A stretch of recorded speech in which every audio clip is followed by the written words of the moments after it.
হিন্দুতেও যদি আমার নবীকে স্বপ্নে দেখে তারও কপাল খুইলা যায়।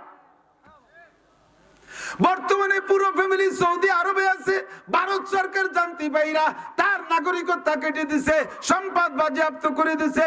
চলে আসছিলেন বাংলাদেশে কিছুদিন থাকার পরে সৌদি সরকার জানতে পাইরা বড় সাদরে অভ্যর্থনা জানাইয়া তাকে সেখানে নিয়ে গেছে।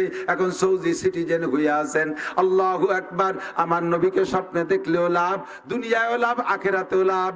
এই জন্য মোহাম্মদী ফিগার নিয়ে আমি ডানকাতে শোয়ার সময় হিসাব করব সকাল থেকে পর্যন্ত কতগুলো গুনাহ করেছি, গুনাহগুলো স্মরণ করে পড়বো আস্তাগফিরুল্লাহ, পড়ি আস্তাগফিরুল্লাহ। জীবনের শেষ তওবা আস্তাগফিরুল্লাহ, জীবনের শেষ তওবা আস্তাগফিরুল্লাহ। আমার মা বোনরা বাচ্চাদেরকে ঘুমানোর সময় ওই বাঘবাল্লুকের ভয় দিয়ে ঘুমাবেন না, বাঘবাল্লুকের ভয় দিয়ে ঘুমাবেন না, আগডুম বাগডুম পড়াতে ঘুমাবেন না, গ্যাঙ্গর ব্যাং ডাকে এই সমস্ত আলতু ফালতু প্রশিক্ষণ দিয়ে ঘুমাবেন না। বাচ্চাদেরকে ঘুমানোর সময় ইংরেজিতে আপনি শব্দ ওয়ার্ড মুখস্থ করাতে ঘুমাবেন না। র্যাট মানে ইঁদুর, ক্যাট মানে বিড়াল, কাউ মানে গরু, ডগ মানে কুত্তো। এই কুত্তো কার পরে মাও ঘুমাই গেছে, বাচ্চাও ঘুমাই গেছে। শেষ কলেমা কি হলো? আরে শেষ কলেমা কি হয়েছে? ওই ঘুমের মধ্যে যদি মরিয়ে যায় তাহলে আখেরি কলেমা কুত্তো। কুত্তো মারা মরবি। আরবিতে যে দোয়াগুলো আছে প্রত্যেকটা দোয়ার ভিতরে আল্লাহর নাম আছে। ও দোয়া পড়লে আপনার কলেমা হয়ে যাইবে। আল্লাহুম্মা বিসমিকা, এর মানে হে আল্লাহ তোমার নামে মরিতেছি। তাহলে এর মধ্যে আল্লাহ আছে না নাই? সালামুন আলা ইলিয়াসিন, রাত্রে 7 সালাম পড়ে ঘুমাইবেন, বিষাক্ত প্রাণীতে কামড়াবে না। সালামুন আলা ইলিয়াসিন, সালাম আল্লাহর নাম। সালাম কার নাম? আল্লাহর নাম। আউযু বিকালিমাতিল্লাহি তাম্মাতি মিন শাররি মা খালাক, রাতে শোয়ার সময় এই দোয়া পড়ে যদি ঘুমান বিষাক্ত প্রাণীতে আপনাকে দংশন করবে না। ফাঁকে আউযু বিকালিমাতিল্লাহির ভিতরে যে আল্লাহ আছে ওইটা আল্লাহর নাম। এই সব দোয়া পড়ে, যে কোনো দোয়া পড়ে ঘুমাইলে আপনার ওই ঘুমটা হবে কলেমাওয়ালা ঘুম। ওর মরণ যদি হয়ে যায় তাহলে মরণ হবে কলেমাওয়ালা মরণ। ও বন্ধুরে আমার দিকটা কান, তাহলে আমাকে কিয়ামতের ময়দানে আল্লাহর সামনে যাইতে হবে, হিসাব দিতে হবে। হিসাব ছাড়া এক কদমও বাড়তে পারবো না। লং টাইমের হিসাব একবারে আমরা দিতে পারবো না। কাজেই দৈনন্দিন হিসাব ক্লোজ করে গুছায় রাখবো। এক সাহাবা বলে, হুজুর আমার আমলনামায় কোনো গুনাহ নাই, আমার আমলনামায় কোনো গুনাহ নাই। হুজুর কয় কিভাবে বুঝলে? আপনি বলছেন হিসাব লাগাইতে, প্রত্যেক রাত্রে আমি সেই দিন থেকে হিসাব লাগাই। আমি বিছানায় শুয়ে হিসাব করে দেখি আমি ঘুম থেকে উঠে বিছানায় আসা পর্যন্ত একটা গুনাহও করি নাই। মুরব্বীরা কেউ আছেন বলতে সাহস আছে?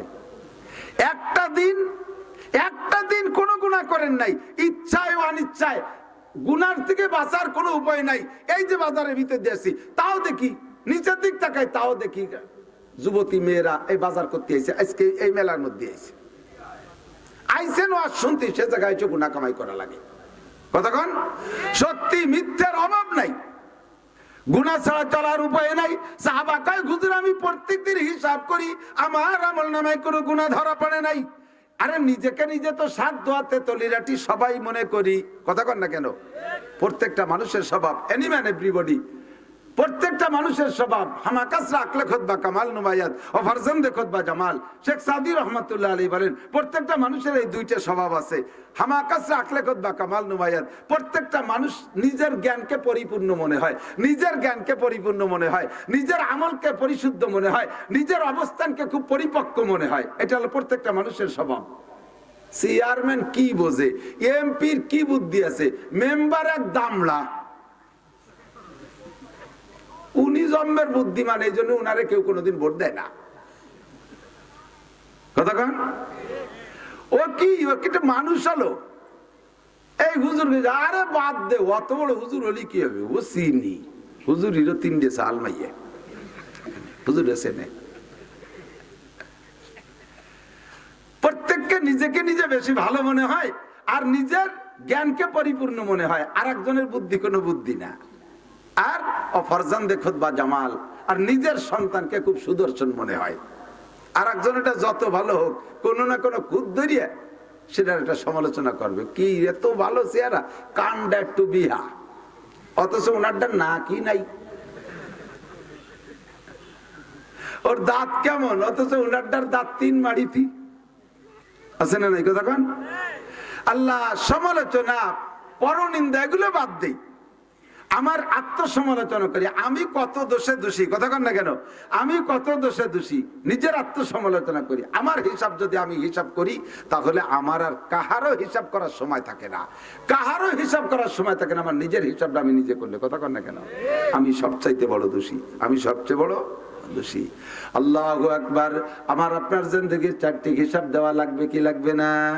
1 নম্বরে আনুমরিহি ফিমা আফনা, তোমার গোটা জিন্দেগির হিসাব যা বলতে চাইছি। সাহাবা কয় আমি 3 দিক দিয়ে বুঝছি আমি ইমানদার। ওই সাহাবা কয় হুজুর আমি 3 দিক দিয়ে বুঝছি আমি ইমানদার। 1 নম্বরে আমি প্রত্যেকদিন হিসাব লাগাই দেখি আমার আমল নামায় কোনো গুনাহ নাই। 2 নম্বরে আমার দিক তাকান, 2 নম্বরে হুজুর আমি হিসাব করে দেখছি, আল্লাহ আমি মুমিন, এর হিসাব করে দেখছি